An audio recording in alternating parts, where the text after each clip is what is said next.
تخيل كده معايا يا عزيزي المشاهد، تنتقل من العالم الحديث ويتم تجسيدك في جسد احد طلاب عائلة يي، وتلك من اقوى العائلات الموجودة في هذا العالم. ولكن ما تفرحش قوي كده، لان الشخص ده منزوع منه الجذور الروحية، وده اللي هيخليك طبعا ما تقدرش تتحكم في الطاقة الداخلية ابدا، ويكون استخدام الفنون القتالية شبه مستحيل. وهل يا ترى ستستطيع اثبات قوتك للجميع، خصوصا اولئك الناس الذين يحتقرونك؟ وكل ده نعرفه في قصة شوان سيد نظام التلاميذ.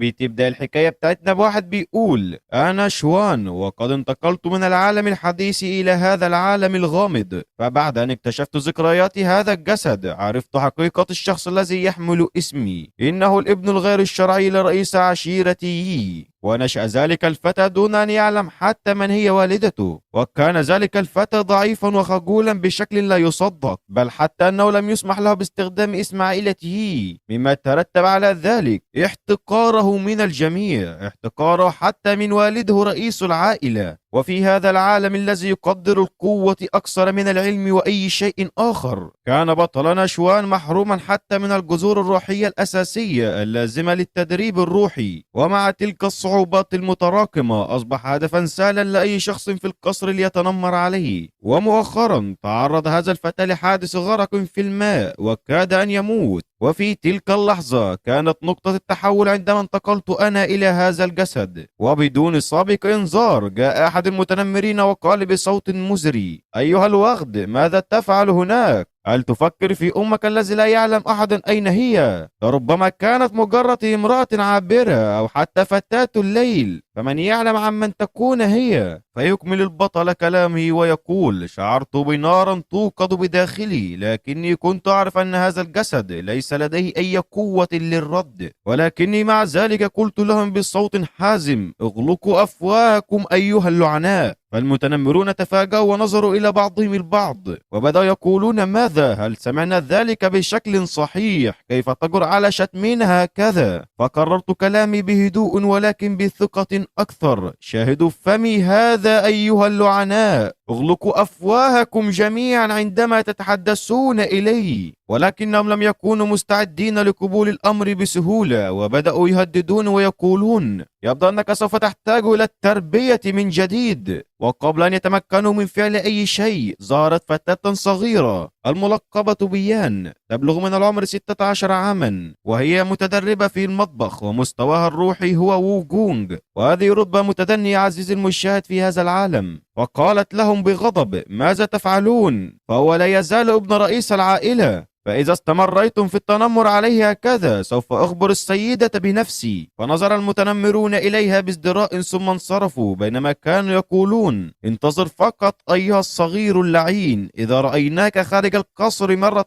أخرى سنضربك ضربا مبرحا للغاية. ومن ذكريات شوان عرفت أن هذه الفتاة تسمى يان، فتاة تعمل في المطبخ كطباخة، وهي الوحيدة التي تعاطفت معي بسبب وضعها المشابه لوضعي، فلربما كان لدي مشاعر مشابهة لمشاعري التي مررت بها. وفجأة سمعت صوتا غريبا في رأسي يخبرني بأنه تم تفعيل نظام تربية التلميذات النسائية، ويمكنك الآن تجنيد التلميذات لتعلم مهارات الحياة الهادئة، فسوف تفوز بنقاط خبرة كلما تقدمت التلميذات ومستواها الخاص، وعند تحقيق المستويات العليا سوف تفتح المزيد من المهارات والتلميذات. وعشان تبقى فاهم يا عزيزي المشاهد النظام ده ماشي ازاي، هو هيكون بمثابة المعلم او المدرب كده، وكل ما الطلاب بتاعته بقى اقوى بكتير فهو يزداد نقاط خبرة وقوة، عكس باقي النظامات التانية اللي بتعتمد على المستخدم الاساسي. ويلا نكمل كلامنا. ثم اضاف النظام: عدد التلميذات المتاح الحالي هو 0، ومهمتك الجديدة هي تجنيد تلميذة نسائية ماهرة في مهارات الحياة اليومية. ويقول بطلنا: فكرت في الأمر اللحظة ثم نظرت إلى يان وأخبرتها: يا يان، هل ترغبين في أن تكوني تلميذتي؟ نظرت إلي بصدمة وقالت: هل فقدت عقلك يا فتى؟ من سيكون تلميذا لمن؟ قصدها هنا عشان هو ما عندوش جذور روحية وهي عندها وكده يعني. ولكن بعد لحظات أضافت بابتسامة خفيفة: لكن إذا جعلك هذا تشعر بتحسن، حسنا سأكون تلميذتك. فبدأ النظام يعمل مباشرة. قال بصوت واضح: تهانينا لك، لقد نجحت في تعيين تلميذة واحدة في نظام المهارات الحياتية الهادئة، ومهارتها هي الطبخ، وكمكافأة لك سوف نعيد تشكيل الجذور الروحية الخاصة بك. وقبل أن تبدأ إيانا في الطهي بدأت أكتسب نقاط الخبرة، وعندما كانت تحضر البيض المسلوق كان النظام يعلن خبرة واحدة تم اكتسابها. ونرى أن زعيم الطهاة لاحظ أن يان تعمل بجد أكبر، وحين قال للمتدربين الآخرين هذه الفتاة الصغيرة غبية حقا، فهي تأخذ أجر شخص واحد فقط ولكنها تعمل بمهام 3 أشخاص معا. لكن مع كل يوم جديد كانت مهارات يانا في الطبخ تتحسن بشكل مهول، وأصبحت أكثر كفاءة من قبل. فأعلن النظام ويقول: تهانينا لك سيدي، لقد وصلت إلى المستوى الأساسي بالفعل. وبعد ذلك عرض علي النظام قائمة بالمهارات الهادئة الأخرى مثل النسيج والرسم والموسيقى والشطرنج والصيد والطب وهندسة المعمار. ويقول البطل أنه فكر في الأمر وقرر اختيار الصيد رغم أنه بدأ مملا بعض الشيء، ولكن على الأقل يمكن استخدامه لكسب بعض النقاط. وبيقول البطل بتاعنا أنه قضى نصف يوم كامل يحاول اصطياد سمكة واحدة فقط، وأخيرا نجح في اصطياد واحدة. وبينما كنت أستمتع بنقاط الخبرة الجديدة سمعت صراخا من بعيد يقول: المساعدة. وبيفكر البطل بيقول: يبدو أن أحدهم يحتاج إلى مساعدتي. فترددت للحظة ثم قررت أن أرى ماذا يحدث. وبينتقل بينا المشهد إلى المطبخ، وبنشوف أحد المتنمرين اللي شفناهم في أول الحكاية بيقول: ها أنتم يا من في المطبخ، اليوم ستدفعون الثمن الذي تستحقونه، فها أنا آتي لأحصل على حقي. وفي ذلك الوقت يتدخل بطلنا ويقول: أيها الوغد، كيف تجرؤ على مهاجمتها بهذه الطريقة؟ وبنشوف البطل بتاعنا بيلاحظ التغير في نفسه بيقول: لقد ارتفعت قوتي فجأة هكذا، التحسن واضح بشكل كبير، حتى ساقي أصبحت أقوى بكثير مما كنت أتصور. فيقول أحد المتنمرين: كيف تجرؤ على إعطاء ظهرك لنا؟ ألم نكن واضحين بالنسبة لك أم ماذا؟ ولكن بطلنا أراهم قوته الجديدة، حتى نيان استغربت وقالت: سرعته ازدادت بشكل كبير، كيف يمكن لهذا الشخص أن يكون بهذه السرعة؟ فإن هذا لمستحيل فعلا. وبيقول أحد المتنمرين: لن أتساهل معك أبدا، حتى وإن كنت ابن رئيس العائلة، فسوف أستخدم كل قوتي ضدك هذه المرة. وبيقول المتنمر الثاني: هذه المرة سنهاجم معا من الجهتين، فلن يستطيع الهروب منا بعد الآن. فيرد بطلنا عليهم ببراعة: انت عاوز تضرب مين؟ انت مفكر ان انت تقدر تضربني برجلك ولا حاجة يا حبيبي؟ فلا أحد هنا سوف يضرب غيركم. فنرى المتنمرون يسقطون على الأرض ويهددون: انتظر فقط وسوف تدفع الثمن عندما نعود. وبنشوف يان بتبص للبطل بتاعنا باستغراب وبتقول له: هل أنت حقا شوان؟ فهذا غير ممكن، أولئك الرجال جميعا في مستوى ووجانج، لكن من المستحيل أن يهزمهم شخص لم يستيقظ جذور الروحية بعد. ومع ذلك حركاتك الآن تتجاوز المستويات الأساسية، فكيف تمكنت من تحقيق هذا التطور في يوم واحد فقط؟ فبيبتسم ليها البطل بتاعنا وبيقول: هل ترغبين في أن تكوني تلميذتي؟ فلربما يمكنني تعليمك شيئا جديدا. فبترد عليا باستغراب: هل فقدت عقلك يا هذا؟ لماذا تقول مثل هذه الأمور الغريبة؟ فبناء على وضعنا الحالي من سيكون تلميذا لمن؟ فبيرد البطل بتاعنا بهدوء وبيقول: نعم، فقد استطعت إصلاح جذور الروحية منذ البداية، ولكنك لم تكتشفي ذلك بعد. فبتتساءل يانا بصوت منخفض: لكن هذا مستحيل، كيف تمكنت من استيقاظ جذورك الروحية بهذه السرعة؟ فبيرد البطل بتاعنا بلطف بيقول: نعم، لقد فعلت بالفعل، وأنت أيضا ساعدتيني في هذا القصر اللعين، فلذلك دعينا نبدأ صفحة جديدة مع بعضنا البعض. فبتعتذر ليان وبتقول له: سيدي، أرجوك اغفر لي، فلقد كنت غافلة وغير محترمة أمامك من قبل، بل وحتى اليوم كنت مصدر إزعاج إليك. فبيرد البطل بتاعنا بابتسامة: قفي من على الأرض حالا، لقد كنت أنت من ساعدتيني أولا في هذا القصر. فبيقول البطل بتاعنا: هل تعتقدين حقا أنه لا يمكن للأشخاص الذين ولدوا دون جذور الروحية أن يستطيعوا إيقاظها خلال حياتهم؟ فبترد يانا عليه وتقول له: على الأقل كنت أعتقد هذا دائما، بل وحتى في تاريخ مملكة لونغيان كان الجميع يظن هذا، ولكن اليوم يا سيدي فلقد استطعت كسر هذه القاعدة الحديدية. فبيضيف البطل بتاعنا بيقول: إذا اكتشف القصر أن الشخص اليائس الذي كان على وشك بلوغ 20 من عمره دون أي قيمة تذكر قد استطاع الآن إيقاظ جذوره الروحية، فإن موقفهم تجاهي سوف يتغير بالتأكيد. وبنشوف بقى في اليوم التالي الشخص الملقب بيونغ يمسك الطاهية من معصمها ويخبرها: الآن تشعرين بالألم، أليس كذلك؟ لماذا لم تفكري في هذا من قبل أن تسبب المشاكل؟ أفقط لأن السيدة أثنت على طهوتك لا يعني هذا أنني لا أستطيع معاقبتك وتأديبك. انظري لما فعلتيه بخدم السيد الشاب الثاني. وبيتدخل البطل بتاعنا بيقول: من أعطاك الإذن للتنمر على تلميذتي؟ فبيرد الخادم في الوقت ده وبيقول: إنه يؤلم يا سيدي. فمعصمي على وشك الكسر: ارحمني أرجوك أيها السيد الشاب. شوف واحدة تانية تتدخل بغضب وبتقول: عندما تعود هل يمكنك أن تكون معقولا؟ فبيرد البطل بتاعنا بيقول: كان خادمك يحاول التنمر على هذه الفتاة الصغيرة،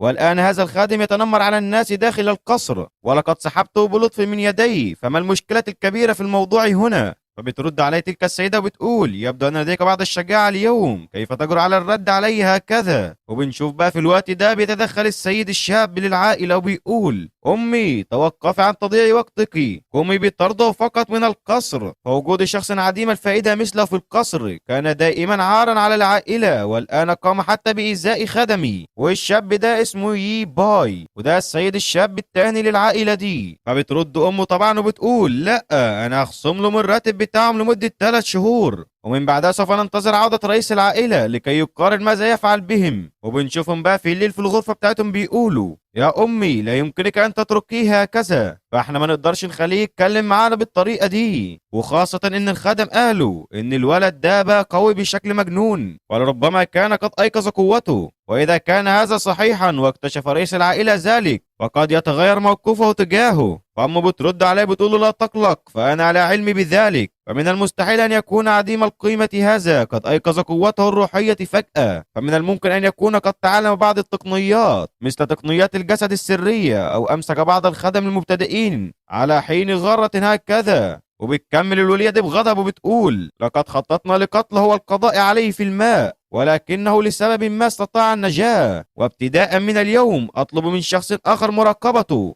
ودعنا نرى نوع الحيل التي يقوم بها ذلك الشخص كل يوم، ولكنني الآن لا أستطيع أن أقوم بالطرد، فسيكون من الجيد إخراجه من القصر، ويكون قد حدث له شيئا ما في الخارج، فيمكننا أن نجعل الأمر يبدو وكأنه حادث. وبنشوف بقى في اليوم الثاني عند المعلمة يان، وهي بسم الله ما شاء الله شغالة تطبخ، ولكنها عزيزي المشاهد ملكة في الطبخ، وبتطلع نية ولكنها نية سيف عزيزي المشاهد، لدرجة أصلا إن الخدم التانيين استغربوا بيقولوا إن ده كله مستحيل، وكانوا بيتسألوا هل هي فعلا مجرد طباخة عادية ولا لأ. وتحس كده ان هي عندها طرف محارب كده يا عزيزي المشاهد، بل حتى ان واحد فيهم بيقول: ده لو استمرت على الوضع الحالي بتاعها ده انا حاسس ان هي تطبخنا على عشاء النهارده. اما بقى عند البطل بتاعنا واللي ما كانش شاغل دماغه باي حاجه نهائي، قاعد يا باشا مستقنيس ومروق دماغه، ونقاط الخبره عماله تجي فوق دماغه واحده تلو الاخرى، وجاله اشعار من النظام بيقول له: لقد استطعت اجتياز المرحله الرئيسيه، وانت دلوقتي تقدر تعين تلميذ تاني عندك، وتم اكتساب مهاره المعده الحديديه. فأول ما البطل بيسمع إشعار النظام بيقف ويعدل نفسه وبيقول: أخيرا هل نجحت للتو في اجتياز المستوى الرئيسي؟ بل حتى إن ده مش الجزء المهم، بل الجزء المهم هو هذه المهارة، مهارة المعدة الحديدية. وبيضحك وبيقول: إذا أصبح الأكل الآن يسمح لي بهضم السمات والمهارات، فده هيخلينا نتطور بسرعة مجنونة. وعشان تبقى فاهمها كويس كده يا عزيزي المشاهد، فهو دلوقتي عنده القدرة ان هو يقدر ياكل الكتب حرفيا، لا حرفيا يا عزيزي المشاهد، دي مش مبالغة. وبعد ما ياكل الكتاب كل اللي في الكتاب هيتحول لدماغه تلقائيا زي الاكل بالظبط، لما بيتم تحويل كل الغذاء اللي في الاكل على طول لجسمك. فطبعا اول حاجة هتفكر فيها لو معاك المهارة دي هي ايه؟ صح يا عزيزي المشاهد، المكتبة على طول. وفعلا بنشوف البطل بتاعنا في المكتبة، وبيرحب بيه رئيس المكتبة بيقول له: اهلا بك ايها السيد الشاب، اخبرني بالكتب التي تود ان تقرأها يا سيدي. فبيقول البطل بتاعنا بكل حماسة: اريد اقوى تقنياتك. فالراجل كده بيستغرب وبيتساءل: اليس من المفترض ان يكون هذا الوغد فاشلا في الفنون القتالية؟ طبعا على كده هو عايز التقنيات دي ليه من الاساس؟ ده شكله كده تم اصابته بخلل في راسه ولا حاجة، ده انا سمعت حتى ان هو سقط في الميه في المره الاخيره. وبعدها التاجر ده بيطلب من بنت جميله جدا يا عزيزي المشاهد اسمها ليو ان هي تجيب كتاب وجين للمبتدئين. يا نهار اسود، البنت دي عندها 111 سنه وفي مستوى وجينج. لا لا لا لا لا، ده شكل الكاتب كده بيعبط في الكلام. على العموم يلا نكمل يا جدعان. فبعد ما البت دي بتجيب له التقنيات بتاعه البطل بتاعنا، البطل بيقول لها: انا مش قلت لكم ان انا عايز اقوى التقنيات في المكان ولا ايه؟ فالبت ليو بترد عليه بتقول له: لو استطعت اتقان تلك التقنيات الاساسيه خلال 5 اعوام فقط فاعتبر نفسك محظوظا جدا. بيروح البطل بتاعنا مطلع الفلوس من جيبه، واللي ساعتها التاجر عينيه بتلمع على طول. ايوه يا كلب الفلوس انت. على طول بيغير الاسلوب بتاعه وبيقول لليو: يا فتاة، ما هذه الطريقة التي تتحدثين بها مع السيد الشاب شوان هكذا؟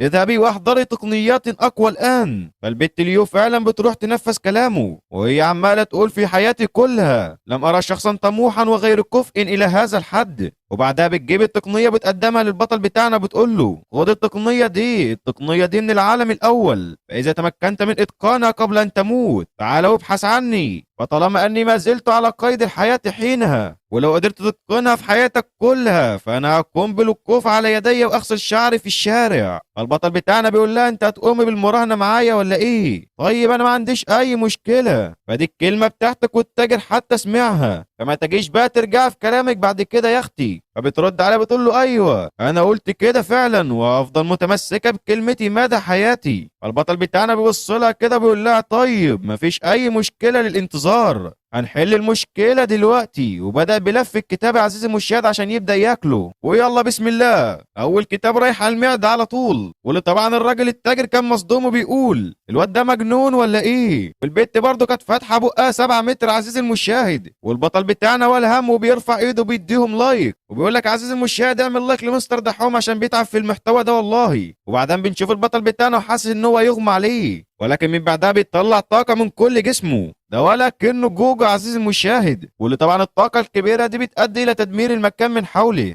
وبدا الغبي بطلنا ده في الجري في كل مكان في المكان. تعرف تقول يا عزيزي المشاهد؟ على العموم يلا نكمل. وبنشوف التاجر فتح بقه وبيقول: ده انت قدرت تعملها فعلا، دي حاجه لا تصدق ابدا، ده انا ممكن اصدق ان اسلافي قد خرجوا من القبور ولا ان اصدق ده. وشخص بدون طاقة روحية يتقن تقنيات العالم الأول التي تتطلب جسدا قويا جدا وذكاء عاليا، كل هذا في أقل من دقيقة، فهل يمكن أن تكون معجزة من معجزات القرن هذا؟ ومن بعدها البطل بتاعنا بيقول لها: هندورك دلوقتي. وفعلا بنشوف التاجر ده ماسكها ومشقلبها كده وعمال يغرق دماغها في المية، وبيقول لها: ما كنتش لازم تتراني مع الواد المجنون ده. والناس بقى فضلت تتكلم وتقول: ايه اللي بيحصل هنا؟ فبيقول له احدهم: هي خسرت رهان قدام واحد عديم القيمه الخالي من الطاقه الروحيه. وبيقول واحد تاني: ايوه ده بيقول انه هو قدر يتعلمها في غمضه عين. وبنشوف البطل بتاعنا بيتدخل وبيقول لك: كفايه كده، فاسمحي لي ان اسالك سؤالا، هل لديك اي مهارات او هوايات خاصه؟ فبترد عليه وبتقول له: يا لك من شخص غريب، انت بتسال عن ده دلوقتي؟ صحيح اني لست جيده في الفنون القتاليه، لكني اجيد الرسم والكتابه قليلا.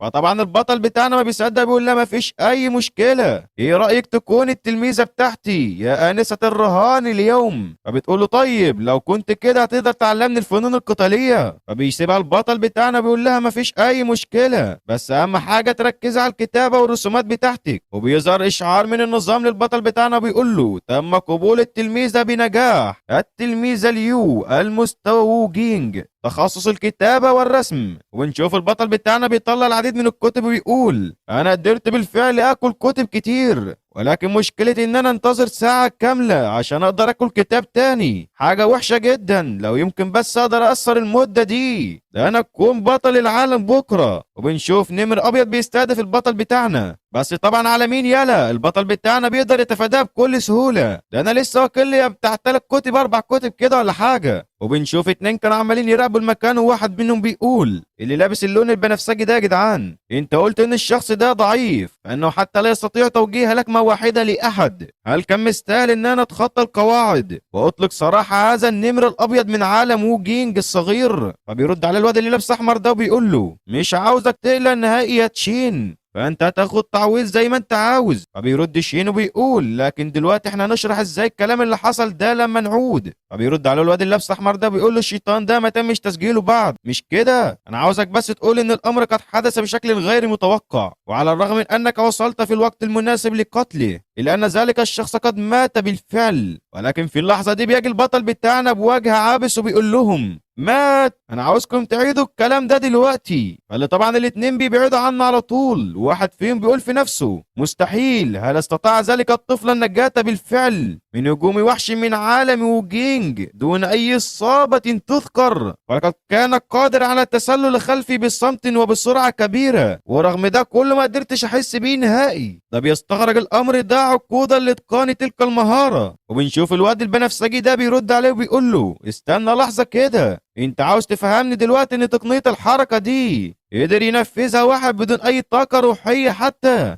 وبنشوف البطل بتاعنا بيقول يا ييباي لقد كان لك يد بحادثة الغرق الأخيرة لي أليس كذلك؟ وبنعرف إن الواد اللي لابس أحمر ده هو رئيس العشيرة التاني، السيد الشاب الثاني اللي كان عامل خناقة معاه من شوية. وبيكمل البطل بتاعنا كلامه بيقول تحاول قتلي مرارا وتكرارا، هل تبحث عن موتك بهذه السرعة؟ فبنشوف طبعا ييباي هيموت من الرعب على نفسه، وبدأ يصرخ وبيقول انا عاوز اعرف دلوقتي ايه اللي حصل، هو ليه الوحش ده ما هجمش عليه لحد دلوقتي؟ فبينصدموا كلهم ان الوحش مرمي على الارض وراسه جنبيه. فبنشوف الواد البنفسجي حاول يهجم على البطل بتاعنا بيقول لو الامور وصلت لكده فانا هضطر للتعامل معك شخصيا. فالبطل بتاعنا بيستهزأ بيه وبيقدر يتفادى كل ضرباته بيقول اذا انت في مستوى العالم الاول اليس كذلك؟ هزيمتك من شأن ان تمنحني قدرا كبيرا لا بأس به من الخبرة. الواد البنفسجي ده بيضحك وبيقول يا له من هراء، لابد أنك استيقظت منذ أيام قليلة فقط أيها الوغد اللعين، فسوف يستغرق منك الأمر عقودا من التدريبات للوصول إلى مستواي، ولكنك لن تعيش طويلا بما يكفي الحصول على هذه الفرصة، لأنك في النهاية ستموت الآن على يدي. وبنشوف البطل بتاعنا قدر يتفادى كل الضربات دي، بل وكمان قدر يسدد له ضربة في وشه عزيزي المشاهد، وواحدة في جنبه هوب واحدة في بطنه على طول، وبكده قدر ينهي القتال لصالحه. وبيقول الواد اللي لابس البنفسجي ده كيف لذلك الوغد أن يمتلك مثل هذه المهارات الأساسية في الفنون القتال، فلقد كذب علي ييباي، فهذا المستوى من المهارة يتطلب عقودا من الزمن للتدريبات وليس مجرد بضع أسابيع قليلة. وبيقول البطل بتاعنا إنه قدر ياكل 3 كتب ألا وهم أساسيات الحركة وأساسيات الركل وأساسيات اللكم، يعني ما شاء الله بقى مدرب فنون قتالية محترف جدا. فبيكمل بطلنا كلامه بيقول شكله كده إن الكتب اللي أنا أكلتها اليوم كانت مفيدة للغاية، فلقد قمت بأداء الحركات بشكل طبيعي أثناء القتال. وبنشوف الواد البنفسجي بيقول أنا مش هقدر أتغلب عليه نهائيا، فأنا لازم أهرب دلوقتي وعلى الفار كمان سوف أستخدم كل طاقتي الداخلية في تقنية السرعة الخاصة بي. وبنشوف الواد جري فعلا زي الصاروخ، وكان بيبص وراه بيقول الحمد لله لقد وضعت مسافة كبيرة بيننا، حتى لو كان ذلك الفتى سريعا فمن المتأخر جدا اللحاق بي. ولكن ساعتها بيظهر البطل بتاعنا قدامه بيقول له إلى أين تظن نفسك ذاهبا؟ ومسكه من دماغه يا عزيزي المشاهد ورزعه في الأرض على طول. وكان ساعتها اللي بيشغل دماغ الواد من أين له بتلك القوة الكبيرة، وهل هو لسه عايش ولا مات؟ لكن بعدها بيفضل يتحلل على البطل بتاعنا بيقول له ارحمنا أيها السيد الشاب أرجوك، فأنا مسؤول حكومي، فلو أنت قتلتني بالفعل فسوف تقع في ورطة كبيرة. فالبطل بتاعنا بيعمل نفسه أهبل وبيقول له رائع، هذا منطقي للغاية، فأنت شخص لطيف فعلا. وبنشوف البطل بتاعنا سابه فعلا ومشي، والواد بيصدق يستريح وبيقول ده مشي فعلا، ده أنا شفت الهالة بتاعته بتختفي، شكله كده هيسيب الواد ده ولا إيه؟ لكن من بعدها بنشوف البطل بتاعنا بيفاجئنا كلنا ومركب 3 مخالب في ايده، واللي طبعا كانت مخالب النمر اللي لسه ميت دلوقتي. واللي طبعا الواد بينصدم وبيقول له انت هتعمل ايه؟ هو انا مش لسه قايل لك ان انت لو قتلتني فانت هتكون في مشكله كبيره فعلا؟ ده انا بقول لك كده من اجل مصلحتك يا عزيزي، مصلحتك والله صدقني من فضلك. فبيبص له البطل بتاعنا بهاله مرعبه وبيقول له انت تسمي نفسك مسؤولا، لا ومع ذلك تامرت مع ذلك الكلب ييباي واشتركت في ارتكاب جريمه قتل واطلقت سراح احد الوحوش اكله لحوم البشر، وبعد كل هذا هل تظن حقا انك لا تستحق الموت اليوم؟ وبالاضافه الى ذلك الم تكن تلك خطتك انت وييباي؟ فلماذا لا تريد حصد تلك النتائج؟ ودعنا نقول فقط ان ذلك الوحش اللعين هجم عليكم وقضى عليكم بالكامل، وأنا كنت مارا من المكان وحاولت حينئذ إنقاذك والقضاء على ذلك الوحش، ولكني لم أستطع ذلك وكانت النتيجة موتكم أنتم الاثنين، فلذلك يجب عليك أن تشكرني حتى في موتك. واللي طبعا الواد البنفسجي ده كان هيعملها على نفسه وبيقول له استنى لحظة أنا بترجاك. وساعتها الكاتب بينقل بين المشهد إلى قصر البطل بتاعنا عند الولي العملية دي. واللي طبعا بنشوف يباي بيقول لامه ده انا لو لم اشعر ان هناك شيئا غير طبيعيا لكنت هربت مبكرا كثيرا. واللي ساعتها ليباي بيبص من الشباك وبيلاقي البطل بتاعنا في وشه على طول. واللي طبعا الواد بيقطع الخلف ساعتها عزيز المشاهد، وبنشوف امه عماله تقول له اذا لم تتراخى طوال حياتك وتدربت بشكل صحيح بعد سرقة طاقته الروحية لكنت على الأقل في مستوى العالم الثاني الآن، وكنت الآن لم تكن تخاف ذلك اللعين، وأنا مش عاوزك تقلق نهائي، فأنا بلغت السلطات بالفعل والحكومة سوف تتهمه بالقتل قريبا جدا، ومش عايزك تعتمد على كده عشان هو تم التلاعب بك أيها الأحمق. فأنا تحدثت بالفعل للطبيب الشرعي وقال إن جثة مدير السجن اللي هو الواد البنفسجي يا جدعان كانت مغطاة بعلامات المخالب مما يجعله وكأنه تم قتله على يد ذلك الوحش. فقد أصبح من المؤكد الآن أنه أيقظ قوته الروحية وأصبح لديه موهبة غير عادية، ويجب علينا الآن أن نجد طريقة للقضاء عليه قبل أن تتجاوز قوته قوة أقوى حارس في الأمة بالكامل، وحتى ذلك الحين أريدك أن تراقبه عن كثب. وبنشوف البطل بتاعنا قاعد فاضي ومجمع شوية سمك وحاططهم في إناء، وبيقول البطل بتاعنا إن النظام بيمنح الخبرة على أي عملية صيد ولا يهتم النظام من أين جاءت تلك الأسماك أو الطريقة. لا حلوة الفكرة دي ولا بتعرف تشغل دماغك والله. فبيكمل البطل بتاعنا كلامه بيقول لذلك إذا اشتريت الأسماك من السوق واصطدتها بنفسي فمن المفترض أن ينجح الأمر أيضا. وفعلا بيبدأ يصطاد السمك ده والنظام بيفضل يديله نقاط خبرة. وبنشوف بقى عند بيت ليباي الجاسوس ده بيقول في هذه الأيام الماضية كان يشتري السمك من السوق كل يوم ومن ثم يصطاد من حوضه الخاص. فبتسأل أم ليباي بتقول له هل رأيته يتدرب سرا أو ما شابه؟ فبيرد الخادم عليها بيقول لها لا يا سيدتي، هو يقضي يومه كله في شراء الأسماك وصيد الأسماك، فهو لم يغيب عن نظرية ولو لحظة واحدة. فالولية بتتعصب وبتقول في نفسها ده بيعمل ايه الطفل ده؟ معلش يا جدعان تصح يا جدعان، طلع ليباي يا جدعان، اصل هو شبه امه مربي شعره زي امه فكنت مفكر امه، فطلع ليباي اللي بيقول كل الكلام ده. ماشي يلا نكمل بقى. فبيقول ليباي لماذا يتوقف تقدمي عندما لا اتدرب ولكن مستواه يتقدم بسرعة عندما لا يتدرب ابدا، فلا بد انه يخطط لشيء مشبوه وسوف اكتشف ذلك بنفسي. وبنشوف بقى عند البطل بتاعنا نظام بيقول له تم رفع مستوى مهارة الصيد الى مستوى المتدرب ولديك فرصة لصيد الاسماك باستخدام سمات خاصة، فمكان الصيد الحالي لم يعد يوفر الخبرة او المستويات، ويرجى الان الانتقال الى مستوى صيد بمستوى اعلى. وشكل كده النظام كشف الخطة بتاع البطل بتاعنا وشكله هيبوظها. كان بيتسأل بطلنا وبيقول مكان صيد عالي المستوى ازاي يعني، ولكن ساعتها بيجي الخادم بتاعه بيقول له يا سيدي الشاب لقد جاءتك رسالة جديدة. فبيمسك البطل بتاعنا الرسالة وبيقول يا للعجب فهناك أحد يرسل رسالة لي، هو ممكن تكون في بيت كده معجبة بيه سرا ولا حاجة يا شيخ اتنيل وحد يعرفك غير أنا والجمهور. وبيعرف ان الرسالة دي جت من قسم قامع الوحوش، فبيكرمش الرسالة وبيبتسم ابتسام التحدي وبيقول توقيت جيد جدا، لقد مات للتو رئيس قسم قامع الوحوش والآن حتى لو لم يكن هناك دليل قاطع على أنه أنا من قتله فمن المؤكد أنهم يكرهوني بالفعل، ومن الصعب عدم ربط هذا الأمر بيباي ووالدته،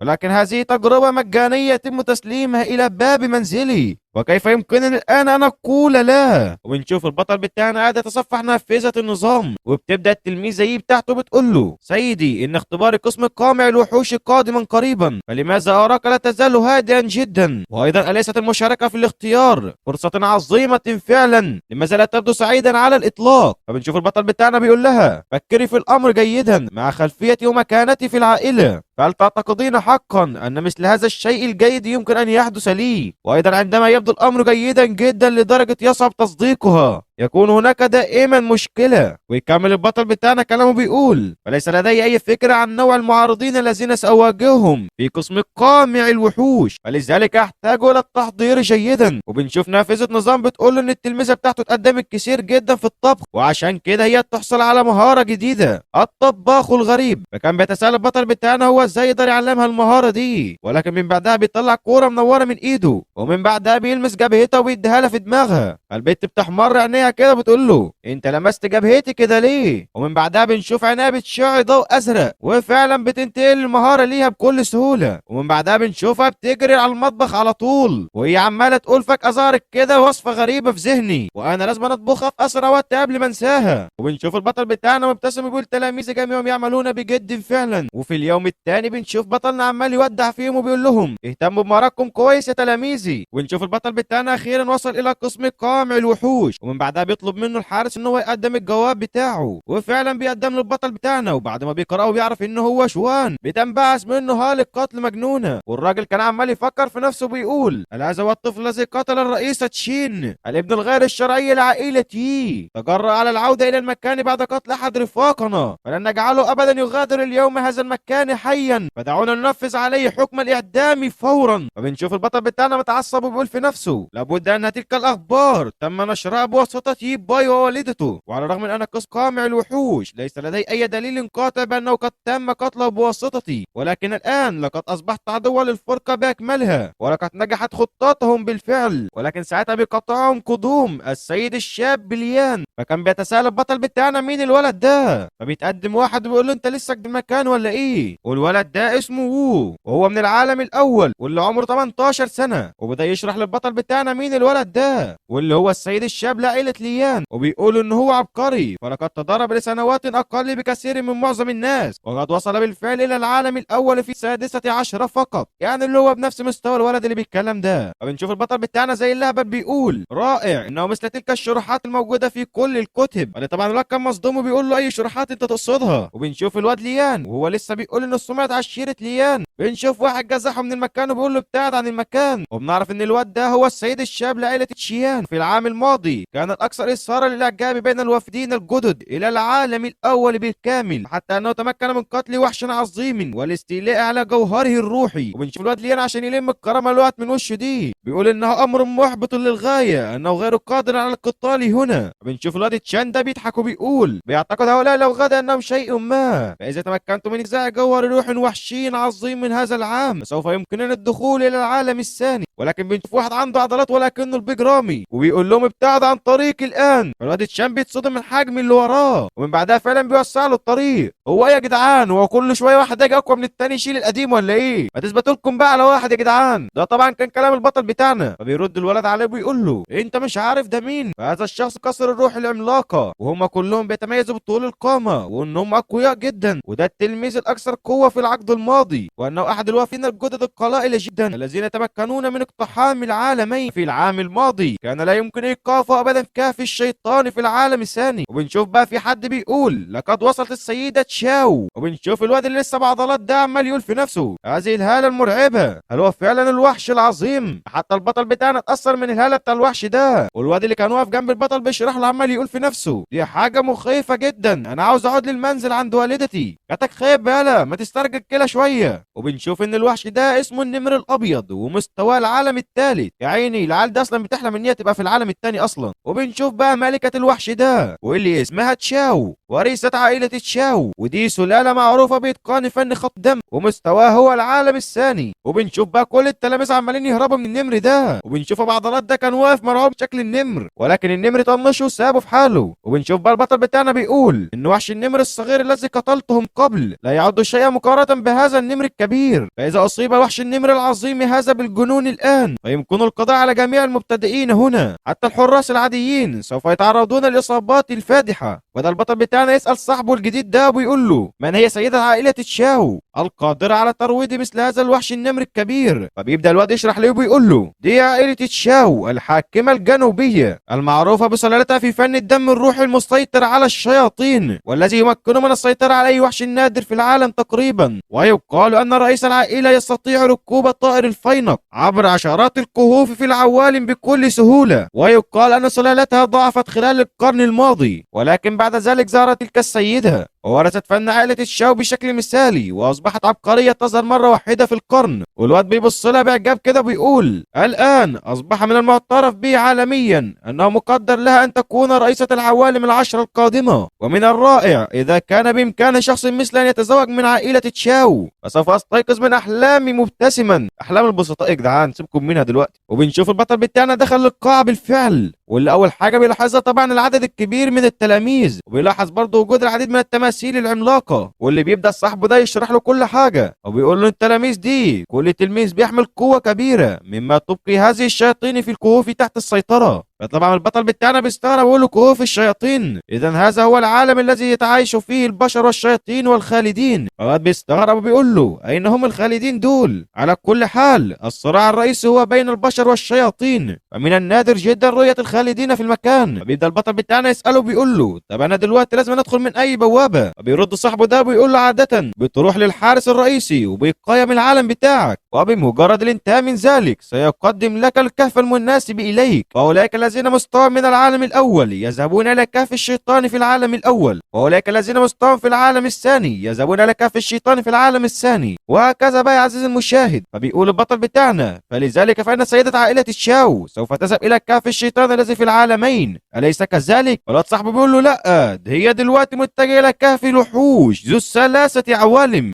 فبنشوف واحد من الحراس بيقول لصاحبه هل تعتقد أن منظمون الاختبار جادون في هذا الموضوع؟ هل سوف يرسلون شخصا إلى الكهف الشيطاني أعلى من مستواهم؟ فحتى بالنسبة للعباقرة ألا يعد هذا صعبا عليهم؟ فبيرد عليه صاحبه بيقول له يبدو أنك لا تفهم أهمية سلالة عائلة تشاو العبقرية التي لا تأتي غير مرة واحدة في القرن، فبفضل هذه السلالة الموروثة بالكامل يمكنهم اختراق حدود الحدود وقتل الشياطين الأعلى مستوى بشكل مباشر تماما. ومن بين الوافدين الجدد هذا العام شخص واحد فقط يستطيع تحقيق هذا، ويقصد هنا تشاو. وبنشوف البطل بتاعنا كان معجب جدا بالكهف الثالث، فبيرد على صاحبه وبيقول له لا يوجد أي جدوى، فأنا وأنت ما زلنا في العالم الأول ولا يمكننا الذهاب لأي كهف إلا الكهف الأول.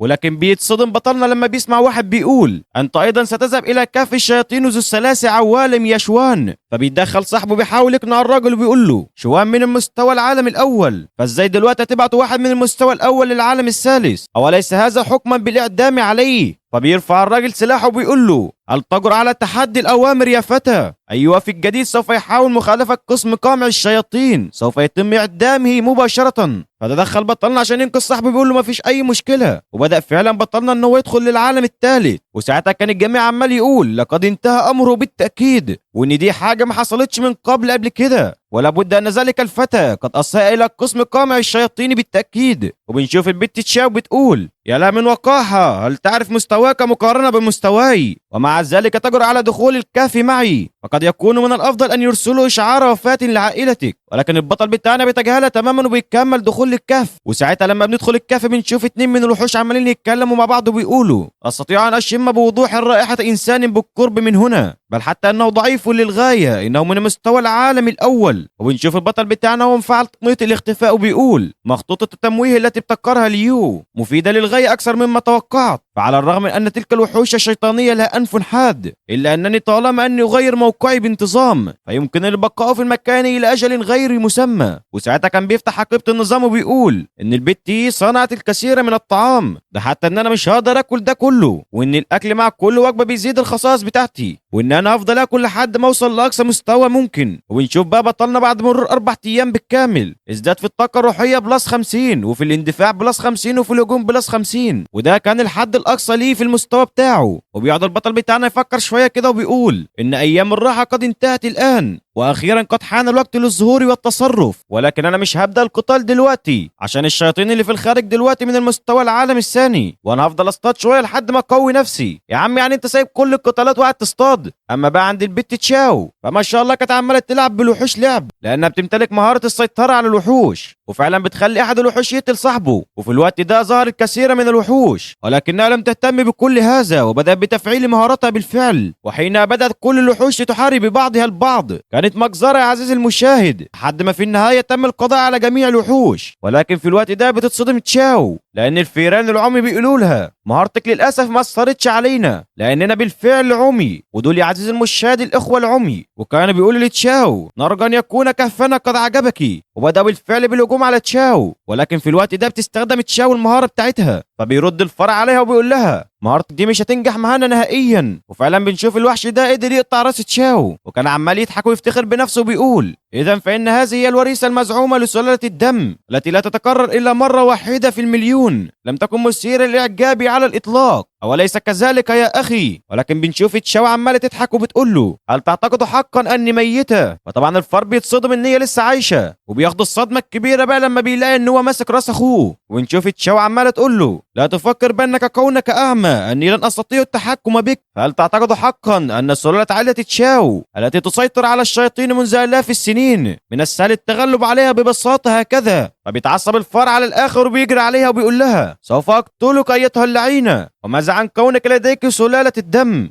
فإذا كنت سريعا بما يكفي فلا يزال بإمكاني تقطيعك إلى قطع. فبتبتسم لي تشاو وبتقول له أنا قلت لك إن ده كله مفيش أي منه فايدة، ولكن مش بيسمع الكلام وبيكمل هجوم عليها فعلا. وبنشوف تم تحويله لقطع صغيره عزيزي المشاهد. لا البت تشاو دي طلعت جامده فعلا عزيزي المشاهد. وبنشوف تشاو اخيرا وصلت الى حاكم الذئاب، وده زعيم الشياطين في العالم الثالث بالكامل. والراجل قاعد كده ولا همه اي حد وبيقول اذا انت من قتل اتباعي فيبدو ان لقب عبقريه تظهر مره واحده في القرن تستحقينه عن جداره، ولكن هذا ليس ما كنت انتظره. ولقد قال ان قسم قامع الشياطين ان الشخص الذي يجب عليه القضاء عليه يكون رجلا، وبنعرف هنا ان قسم قامع الشياطين قال للوحش ده انه يخلص على البطل بتاعنا، وان ده كله كان من تدبير زوجة والد بطلنا. فبنشوف تشاو اتعصبت عليه بتقول له هل امرتك فرقة قامع الشياطين بقتل شخص ما؟ لم اكن اتوقع ابدا انهم وضيعين لهذا الحد، فانا لم اتوقع انهم توطأوا مع الشياطين. فبيطلع الزعيم سلاحه وبيقول يكفي صرصرة الى الان، فالقتل هو القتل بغض النظر عن نوعك. وجهز كل قوته وبدأ يقول لها خليني دلوقتي اشوف قوة العبقرية التي لا تظهر غير مرة واحدة في القرن. فبدأت فعلا تشاو باستخدام المهارة بتاعتها وهي عمالة تقول هل تعلم اني كنت دائما جيدة في قتل الشياطين الاعلى مني في المستوى؟ يمكنني جعلك تركع على ركبتيك وتناديني بجلالتك في اي وقت اريد. فزعيم الذئاب بيقول لها بجد طب خدي دي. ولكن تشاو استخدمت احد الوحوش، واللي رغم امتلاكه لدرع صلب وقوي الا ان سلاح زعيم الوحوش استطاع اختراقه بكل سهوله. ويبدو كده ان تشاو تقابل صعوبه في قتال زعيم الوحوش. وبنشوف تشاو كانت متوتره جدا وعماله تقول في نفسها اذا لم يكن هناك تفعيل تلقائي لتعويذه لعنه موت الشيطان البديل لكنت الان ميته بالتاكيد. ومن بعدها بتهدى وبتبدا تجمع القوه بتاعتها، وبتبدا باستدعاء وحش النمر اللي شفناه بره معاها. وساعتها وحش النمر ده بدا يهجم على زعيم الوحوش، وكان زعيم الوحوش عمال يتفادى ضربات النمر وعمال يقول انه مثير للاعجاب كثيرا. لكان الآن من الممكن أن يموت معظم الذين كانوا في المستوى العالمين بالفعل، ولكنك الآن تمكنت من استدعاء وحش ذو مستوى عالي. وساعتها زعيم الذئاب بيقرب لتشاو بيقول لها ولكن بما أن قتلك سينهي المعركة فلماذا اهتموا بهذا الشيطان اللعين؟ وساعتها تشاو بتحاول تستخدم القوة بتاعتها، ولكنها للأسف مش بتنفع مع زعيم الوحوش. وكان زعيم الوحوش بالفعل قادر على القضاء عليها، ولكن في الوقت ده تدخل النمر الأبيض بتاعها وقدر ساعتها يبعد زعيم الذئاب عنها. ولكن زعيم الذئاب بيجمع الطاقة بتاعته وبيقول أنت جيد بالفعل يا فتى، فأنت تستطيع مواكبة سرعتي، ومن بين جميع الوحوش غير القادة التي واجهتهم في حياتي كنت الأقوى بينهم حتى الآن، ولكن هذا لن يدوم إلى الأبد. فلقد انتهى الإحماء الآن، ولقد حان الآن الوقت للتعامل بجدية معكم. وبنشوف استخدام المهارة الخاصة بتاعته، واللي قدر فعلا ينجح ان يخلي سلاحه يحيط بجسم النمر الابيض من كل الاتجاهات، ومن بعدها القضاء على النمر الابيض نهائيا. اما بقى عند تشاو فهي خدت مبدأ الجري نص الجدعنة، وكانت عمالة تقول في نفسها انه من العار ان ينتمي شخصا الى العائلة المرموقة، بل وايضا عبقرية لا تتكرر الا مرة واحدة في القرن قد انخفض مستواها لدرجة انها لم يكن لديها اي قرار غير الهروب. ولكن بتحاول تصبر نفسها وبتقول ان هذا الخصم لا يمكنني هزيمته بكل بساطة، فسلالة الشياطين المسيطرة لا فائدة تذكر امامه، بل وحتى اقوى شيطان يمكنني استدعائه، شيطان النمر العملاق قتل على يده بكل بساطة، واستدعاء الشياطين الاضعف سيكون بلا معنى امامه. ولكن في الوقت ده زعيم الذئاب بيقول لها إلى أين تظن نفسك ذاهبة يا فتاة؟ ألم تكوني أنت من أخبرتني أني يجب أن أركع وأناديك بجلالتك؟ أما الآن فيجب عليك الاستعداد لموتك. وبيسدد لها بالفعل الضربة القاضية، إلا وفي الوقت المناسب بالفعل يتم إلقاء أحد الوحوش أمام تلك الضربة والتصدي لها. وكان زعيم الذئاب مصدوم وبيقول إن الوحش ده هو شيطان السمكة ذات الحراشيف الحديدية، وده الوحش اللي وضع عند مدخل الكهف الغربي. فازاي دلوقتي الوحش ده مرمي قدامه دلوقتي وصد الضربة بتاعته؟ هل هناك مقاتل ذو مستوى عالي في المكان أم ماذا؟ واللي فعلا بنشوف حضور عظمة للبطل بتاعنا. وبنشوف بقى في خارج الكهف بنشوف البت تشاو خارجة من الكهف بكل بساطة، وبنشوف الجميع كان مذهول إن هي قدرت فعلا تعدي من الكهف بنجاح. كان الجميع عمال يتكلموا وبيقولوا العبقري هو عبقري حقا، فلم يكن كهف الشيطان عالي المستوى تحديا بالنسبة لها على الإطلاق. ولكن أين الفتى من العالم الأول؟ يبدو أنه قد لقى حتفه بالتأكيد، فبالطبع أن هناك فرق مستويات كبير. وبالإضافة إلى ذلك إنه الرجل من عائلة يي الذي لا يمتلك أي طاقة روحية على الإطلاق، حتى الدجاجة تستطيع أن تنقره حتى الموت. وأما بقى عن الحارسين فكانوا عمالين يتكلموا بيقولوا يبدو أن خطة الرئيس قد نجحت بالفعل باستخدام سكين مستعار لقتل ذلك الفتى. فبيرد صاحبه عليه وبيقول له ولكن في الوقت ده بنشوف تشاو نزلت في الأرض على طول، وكانت عمالة تقول التلميذة تشاو ترحب بالسيد شوان بعد العودة من نصره. فطبعا الجميع كان مصدوم، واحد الحارسين بيقول فهل ما ترى عيني صحيحتين؟ هل تلك السيدة المتغطرسة تشاو تركع الآن وهي تدعو شوان بسيدها؟ ولكن في الوقت ده أحد الحراس بينصدم وبيقول يا سيدي انظر إلى الكهف حالا، لقد تغيرت الهالة المحيطة بالكهف،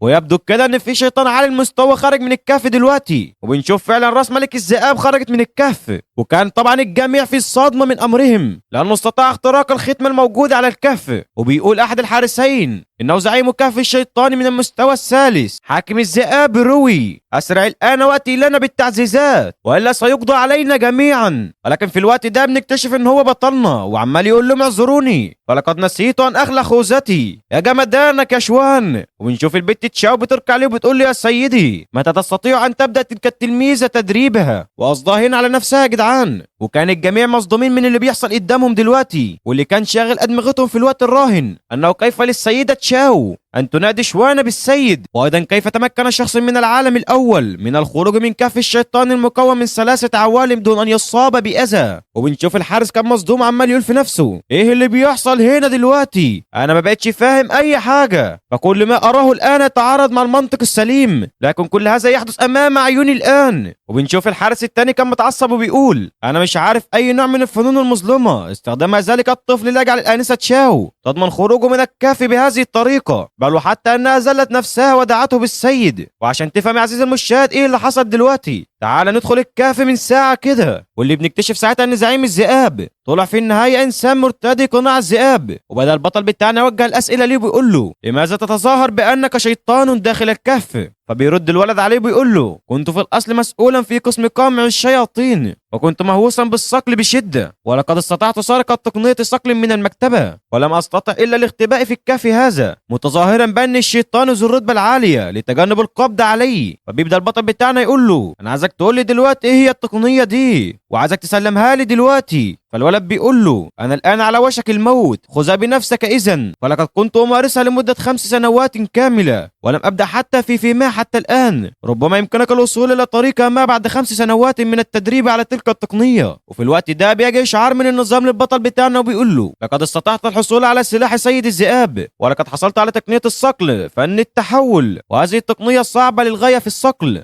ولكن بمجرد اتقانها يمكنك التحول إلى أشكال مختلفة، وكلما ارتفع مستواك في العالم زاد عدد الأشكال التي يمكنك التحول إليها، مما يجعل من الصعب على الأعداء أن يستطيعوا رؤيتك بالفعل. وقد قمت أيضا بفتح تعويذة جديدة استدعاء التلاميذ، ودي هتخليك تستدعي أي تلميذ عندك مهما كانت المسافة بينك وبينه، ووقت الراحة بتاعتها 60 دقيقة. وساعتها البطل بتاعنا بيقول ايه الفائدة من الحصول على هذا؟ فان التحول هي تقنية عالية المستوى لأولئك الموجودين في العالم الرابع. بتتدخل تشاو بتقول له ربما كان لديك بعض الحظ في هزيمة زعيم الشياطين من العالم الثالث، ولكن هذه التقنية مخصصة لأولئك الموجودين في العالم الرابع وما بعدها، وهذا يعني إذا لم يكن عالمك عالي فقد تضيع سنوات من عمرك دون تحقيق أي تقدم. وهناك أيضا خطر الإصابة بالجنون مما قد يؤدي إلى تدمير روحك الداخلية بالكامل. ولكن البطل بتاعنا على طول بياكل التقنية، واللي طبعا تشاو كانت مستغربة جدا وبتقول له ده انت مجنون على الآخر. وبعدها البطل بتاعنا بيبص لها وهي كانت مستغربة جدا وكانت عمالة تقول في نفسها ده عمال يبص لي بصات سيئة جدا مفكرة يا جدعان منحرفة يا جدعان. ولكن طلع البطل بتاعنا كان عنده غرض نبيل يا جدعان، لأنه كان بيحاول يستخدم التقنية دي عشان يقدر يتحول لشكلها. وبالفعل كانت تشاو مصدومة جدا بسبب استطاعة البطل إتقان تقنية من الصعب جدا إتقانها، واستطاع بالفعل التحول إلى شكلها. ولكن من بعدها بنشوف تشاو عمالة تزعل البطل بتاعنا وبتقول له هذا الوجه القبيح لا يتناسب على الإطلاق معك، ما هوش كتشاو. فبيقول البطل بتاعنا وهو واخد شكل تشاو لحظة من التشتيت استطاع التشتيت التقنية واظهار وجه الحقيقي، وبعدها بيرجع لشكله الاصلي وبيقول على اي حال هذا لا يهم الان، يمكنك التحكم في الشياطين اليس كذلك؟ فبترد على تشاو فخر وبتقول له بالطبع نعم، فعائلة تشاو لديها تاريخ يمتد الى 100 عام كاملة في السيطرة على الوحوش. فعلى طول البطل بتاعنا بيقول لها ايه رايك تكون التلميذة بتاعتي؟ فبترفض وبتقول له انت بتتكلم كتير حتى لو كنت محظوظا بما يكفي لانقاذ حياتي هكذا، فان عائلتي تحظى باحترام لالاف السنين، لن اسمح لك باي حال من الاحوال باستغلالي هكذا. وبعدها بتسيبه وبتمشي وبتقول له دعنا نخرج من هذا الكهف الان، فقضاء الكثير من الوقت في الكهف تضر بسمعة عائلة تشاو. ولكن ساعتها بتقف للحظة بسبب كلام البطل بتاعنا لما قال لها هل تريدين استدعاء فينيكس؟ وعشان تعرف ايه هو الفينيكس ده قبل الدخول الى الكهف بساعة كده كان صاحب البطل بتاعنا بيقول له عائلة تشاو لا تزال غير راضية عن مثل هذه العبقرية، فيقال ان رئيس عائلة تشاو لديه توقعات عالية بشأن تشاو، وبيأمل والدها انها تتمكن من السيطرة على الطار فينيكس في سن 20 من عمرها. ولكي تستطيع السيطرة على الطار فينيكس يجب ان تكون على الأقل في العالم العاشر، ولم يتبقى سوى عامين حتى تتم 20 من عمرها، والارتقاء من العالم الثالث إلى العالم العاشر يبدو أمرا مستحيلا فعلا. وبنرجع بقى للوقت الحاضر وبنشوف تشاو عمالة تقول هل تعرف ما تقوله حقا؟ حتى لو استطعت إتقان فن التحول في غمضة عين فإن استدعاء فينيكس مش حاجة تقدر تتكلم عنها كده، فعشان تقدر تستدعي الطائر الفينيكس فيجب عليك تلبية 3 شروط.